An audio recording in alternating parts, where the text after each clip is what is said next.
Right. Picture this. You're sitting in your local pub with your mates on a Friday night. The conversation takes a bit of a deep turn and someone suddenly drops this absolute clanger. Do you actually exist? What exactly makes you, you? Now, before you start having a total existential crisis and staring into your pint, let me tell you, philosophers have been arguing about this for literally thousands of years. But around 2.5 millennia ago, Buddhist thinkers didn't just debate it, they basically wrote a surgical manual to take the whole concept of you completely apart. Well, let's dive into it. Welcome to this explainer, where we are going to decode a seriously ancient text called the Vibhanga Prakarana. Now look, I know what you're thinking. An ancient Abhidhamma text. Sounds like a completely dry, dusty theology lecture. But stick with me here, because this is actually a masterclass in psychology, physics, and metaphysics all rolled into one massive system. It's the second of 7 treatises compiled at the Third Buddhist Council, and it uses a really specific synthetical method to explain the absolute mechanics of the universe. Think of it like the ultimate source code for reality. Here's our tube map for today's journey. We're hitting 5 stops. First, the illusion of self. 2, the 12 sensory bases. 3, the 18 elements. 4, the 22 faculties. And finally, number 5, the law of dependent origination. Let's get moving. Stop number 1, the illusion of self, or Khandha Vibhanga. Okay, so we all suffer a bit from main character syndrome, right? We feel like this solid, permanent, unchanging self just walking through the world. But the Vibhanga totally dismantles this. It's exactly like looking at flat-pack furniture. When it's all put together in your bedroom, you call it a wardrobe. Take it apart, though, it's just some wooden planks, a handful of really confusing screws, and a tiny Allen key. The ancient text puts it brilliantly. When all constituent parts are there, the designation cart is used. Just so, where the 5 groups exist, a living being do we speak of. So, according to the Buddha, you're not a permanent main character. You're basically an assembled cart. Or, just 5 aggregates in a trench coat pretending to be a single person. So what are these 5 aggregates then? The text calls them khandhas. Let's rattle through the breakdown. Number 1, corporeality, or rupa, that's your physical form. Number 2, feeling, or vedana. Number 3, perception, sanya. Number 4, mental formations, sankhara, which are basically your volitional states and reactions. And number 5, consciousness, vijnana.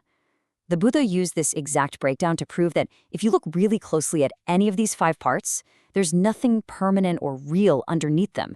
They are completely inseparable, mutually conditional, and totally empty of a permanent self. To make sense of those 5 groups, we can simplify them into just 2 massive clusters. On one side, we've got Rupa Khandha, your physical corporality, the matter, the form. Think of this as your biological hardware. On the other side, we have Nama Khandha, which squashes together feeling, perception, mental formations, and consciousness. This side is entirely non-corporeal. It's your mental software. So you are quite literally just this hardware and software running together in real time.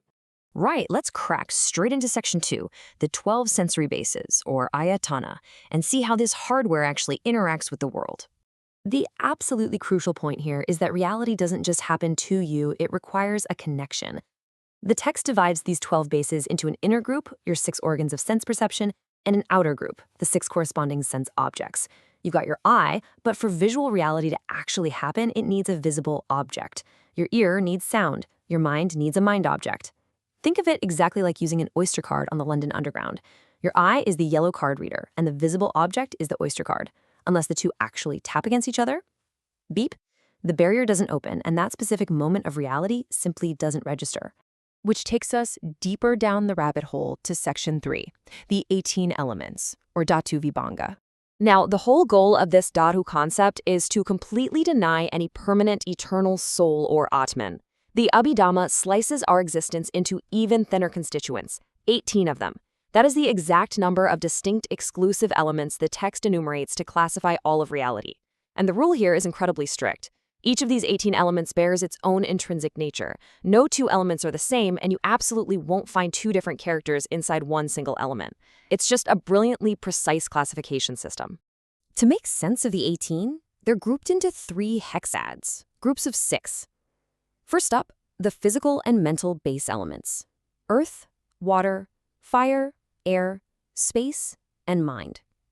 Then, the feeling elements: happiness, pain, gladness, sadness, equanimity, and, crucially, ignorance.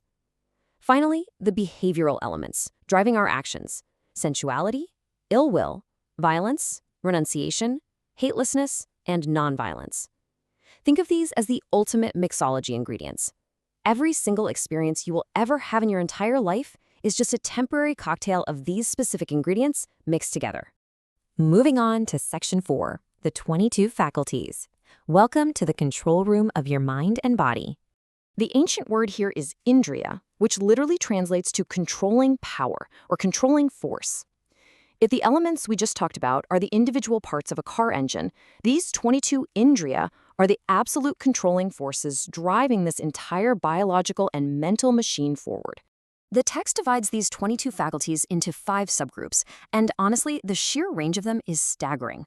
We start with the basics, the sensorial bases, like your eye and ear. Then we've got physical faculties, governing your vitality and biological sex, femininity and masculinity. Then it maps our moods, controlling pleasure, pain, and joy. But then it scales all the way up to the spiritual faculties: faith, energy, mindfulness, concentration, and wisdom. And finally, the supramundane faculties, dealing with ultimate gnosis. From your basic physical survival to regulating your mood on a miserable rainy Monday morning, all the way up to ultimate enlightenment. These 22 levers are constantly being pulled. Finally, Section 5, Payakiyakar Vibhanga, or the law of dependent origination. So, how does this crazy machine actually run? Why do we keep waking up every day doing the exact same things? Well, welcome to the Matrix. This formula is the core logic of a continuous cosmic loop called samsara. Just look at the logic. When this is present, that is present. From the arising of this, that arises. When this is absent, that is absent. On the cessation of this, that ceases. It is the ultimate law of causality. Honestly, it's like a perfectly strict British cue. One stage cannot possibly exist or move forward without the one directly in front of it. Nothing exists in isolation. Let's actually see that cue in action. The text outlines a 12-step domino effect. It starts with ignorance, our basic non-awareness of the truth. Ignorance cues up karma formations, which cues up consciousness, cascading down through mind and body, the 6 bases: impression, feeling, craving, clinging, and the process of becoming. It's essentially ancient cosmic doom scrolling.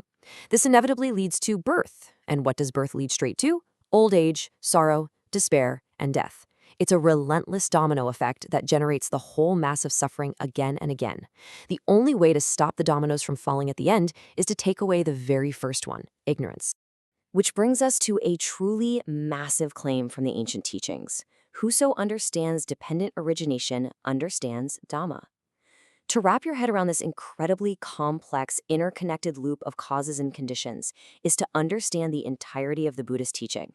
You aren't a static, unchanging character. You are a dynamic, flowing process of physical and mental elements, constantly arising and passing away based on conditions.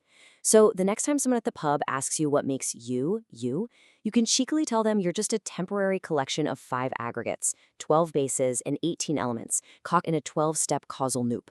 The real question is, now that you know exactly how the machine works, are you going to just keep letting it run?